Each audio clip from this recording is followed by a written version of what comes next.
Bueno, muy buenos días, gracias a todas y a todos por estar presentes. Hoy, para hablar sobre un tema de cómo es que estamos manejando el tema de Fonatel. Yo soy investigador del PROSIC hace 3 informes y me ha tocado, dentro del grupo de investigadores que tienen diferentes áreas de trabajo, la que corresponde a la apertura de telecomunicaciones y el desarrollo del Fonatel. Entonces, como tengo solamente 8 minutos, yo ya he preparado como 15, voy a tratar de acortarme lo más posible para que demos paso a las preguntas y respuestas, que puede ser la parte más interesante. Primero es el tema de aprender a manejar esto. Primero son el tema de los Fonateles, ¿verdad? Porque cuando lo comenzamos a resolver aquí en Costa Rica, no nos damos cuenta que este es un proceso de aprendizaje internacional que se ha dado en América Latina, no estoy hablando del resto del mundo, en los últimos 15 a 20 años, ¿verdad? Entonces, no estamos hablando de mecánica cuántica ni de teoría de cuerdas, estamos hablando de procesos de apertura de telecomunicaciones y estamos hablando de fondos que se complementan con otros fondos públicos para hacer ciertas cosas. Y esas ciertas cosas dependen del país donde se refiere. En un estudio de la CEPAL del 2011 tenemos una serie de gamas de trabajos que se realizaron a través de América Latina sobre qué es lo que hacía cada país con Fonatel y dónde fue que se trabaron estos fondos, ¿verdad? Estamos hablando de la década de 90. Entonces, ¿cuáles son los principales retos que nos dice, o las capacidades e ineficiencias que detectó la CEPAL de estos fondos? La incapacidad de crear la legislación pertinente o mantener retenida la aprobación de fondos a ser gastados, ¿verdad? Exceso en el tiempo requerido para elaborar, evaluar e implementar los proyectos a ser financiados.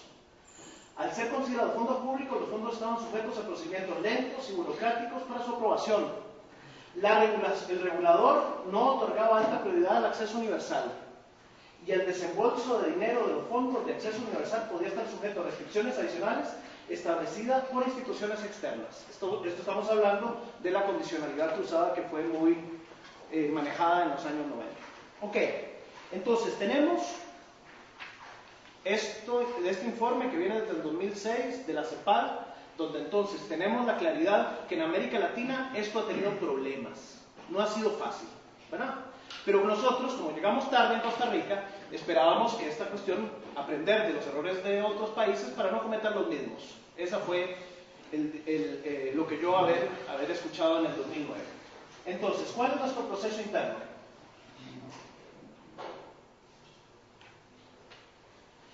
Nuestro proceso interno, entonces, viene de la ley de la 8642 de apertura, donde entonces teníamos los principales conceptos. Esto estamos hablando del 2009, ¿verdad?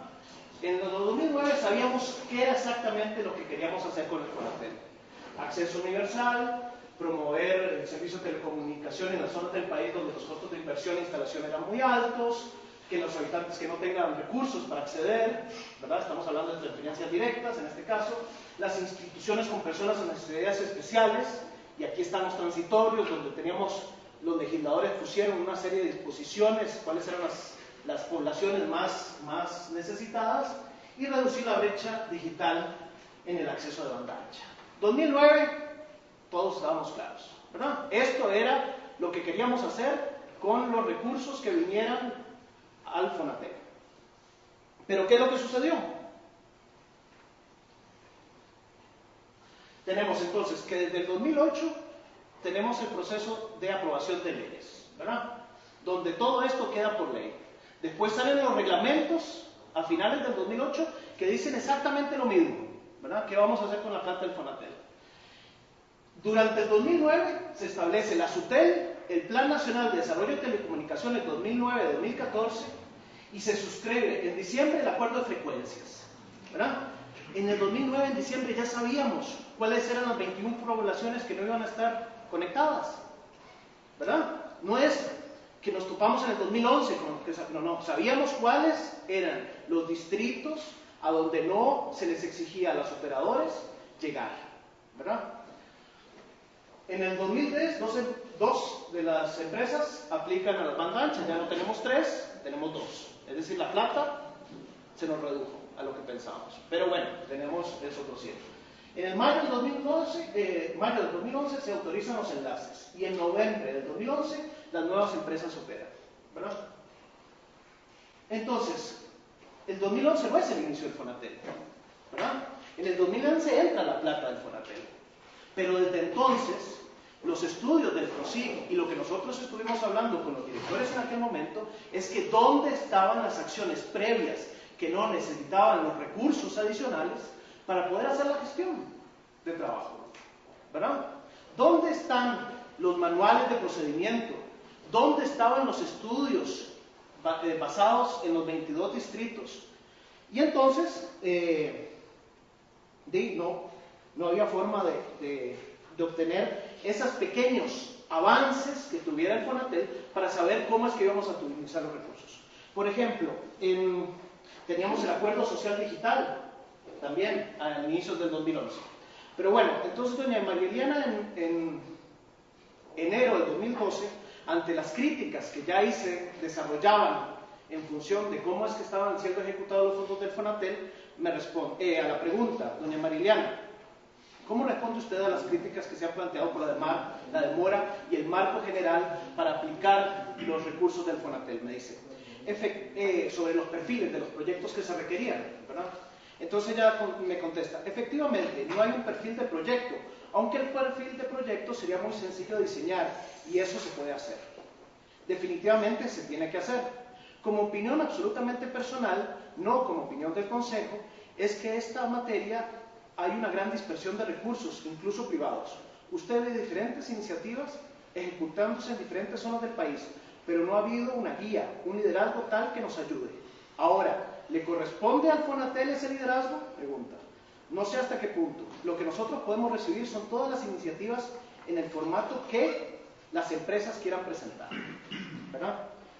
Entonces, a mediados del 2012, yo me encontré una ficha para la presentación de proyectos, una ficha de una página, sobre un tema absolutamente técnico. Eso es totalmente insuficiente y lo probó, porque los proyectos que se presentaban eran las poblaciones diciendo, por favor, señores de la SUTEL, no tengo ningún tipo de conexión aquí en mi pueblo, por favor usted me ayudaría. Y esas peticiones llegaban tanto a la SUTEL como tanto al ICE. ¿Y el ICE qué hacía? Agarrarlas todas, ponerlas en un paquete y mandárselas por la SUTEL. Por eso es que dicen que hay más de 200 solicitudes, sí, pero de eso a un proyecto, como lo establecía el reglamento, con todas las características, no se pudo lograr. Y hasta ahora estoy viendo un documento de 26 páginas, que tal vez después Humberto nos conversa, que es cómo ahora sí se presenta un proyecto, ¿verdad?, a Fonatel, donde entonces dan ciertas, pero tiene fecha febrero, pero yo estuve metido hasta mayo y eso no lo había visto antes. Pero bueno, ahora tal vez Humberto nos puede referir un poco eso. Ok, ¿qué más tenemos? ¿Cómo voy de tiempo? Ya, 5 minutos. ¿Me falta? ¿O ya pues? Ok. Entonces, ¿qué es lo que tenemos también? Desde el inicio de la conformación de la SUTEL, hubo directores que viajaron a diferentes países a ver cómo eran los modelos de trabajo. Entonces, ¿cuántos viajes se hicieron para que esto sucediera? Es decir, hubo experiencias escritas, hubo experiencias prácticas, hubo viajes de los propios directores de la SUTEL revisando cómo fuera, para que en el 2012 no tengamos ni un proyecto, ni un esquema de proyecto, ¿verdad? Eso resulta extraño. Después tenemos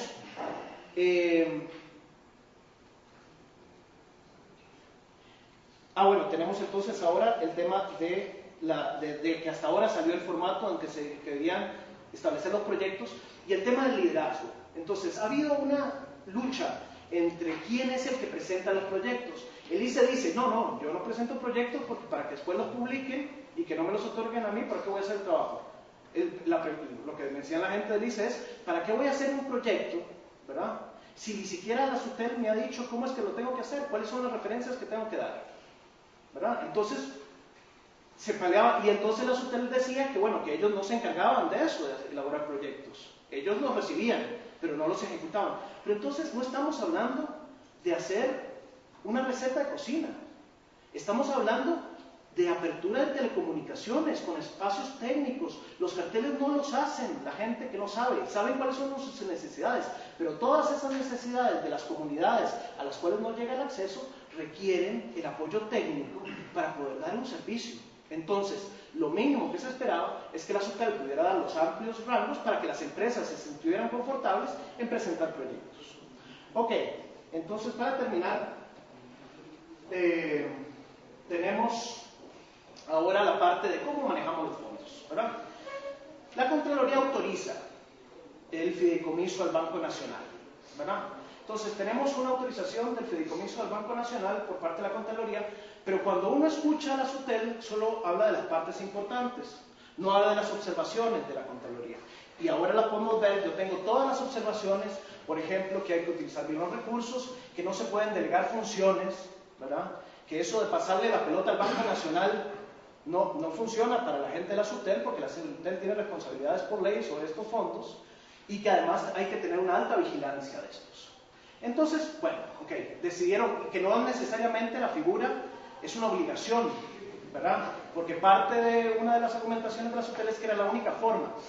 La Contraloría le dijo que no, que si tomaban la decisión del fideicomiso era una cuestión de ellos, con responsabilidad de ellos, pero ellos podían haber ejecutado desde el propio Fonatel, dentro de la SUTEL, el manejo de los fondos, ¿verdad? Que para eso tenían el 1%. Ok, entonces después apareció algo interesante. Los legisladores establecieron que lo único que para administración de los recursos se requería el 1%. En un informe técnico jurídico de la SUTEL dijeron que eso era para administrarlo, que la gestión era otra cosa, ¿verdad? Entonces, de 222 millones, ahora me aclararán si es de 222 millones, pongámosle 2 millones de dólares, 200 millones de dólares, estamos hablando que entonces para la administración de la SUTEL se requieren 2 millones de dólares anuales, 2 millones de dólares sobre los fondos que están ahí, ¿verdad? Para la administración, eso se lo deja la SUTEL. Le pasa al Banco Nacional la otra parte, ¿verdad? Y entonces el Banco Nacional crea un fideicomiso, cobra el 0.35, creo que es 0.35 lo que el Banco Nacional se deja sobre la colocación de los fondos, ¿verdad?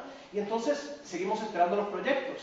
Y tenemos entonces, ya terminé, entonces nada más 5 minutos, entonces seguimos con los proyectos y después leo a don Carlos Raúl Gutiérrez en La Nación que dice que en el país nadie sabía qué hacer con los recursos del Fonatel, que evidentemente el Banco Nacional no sabía qué hacer con ellos. Entonces pasamos todo un año entre entonces que el Banco Nacional, que era el que nos iba a ayudar a ejecutar los recursos, ahora ya no, ahora contrata a la empresa Ernst & Young para que sea la encargada de elaborar los presupuestos. Entonces yo analizo, primero quiero saber cuánto arriba de la administración de los recursos, de esos 2 millones que se deja Fonatel, pasan a ser ahora parte de la gestión. Ahora la gestión es otra cosa. ¿Cuánto del porcentaje de los recursos es para gestionar? Nadie me lo ha dicho, no lo he visto. Sé que el 0.35 le toca al Banco Nacional y sé que la empresa Ernst & Young se gana $625,000 por año por la ejecución, por ser la unidad de gestión. Entonces yo quiero saber cuánto se va a gastar del fondo en gestión de los proyectos, ¿verdad? Y después seguiremos con las observaciones, que se me acabó el tiempo. Muchas gracias. Gracias.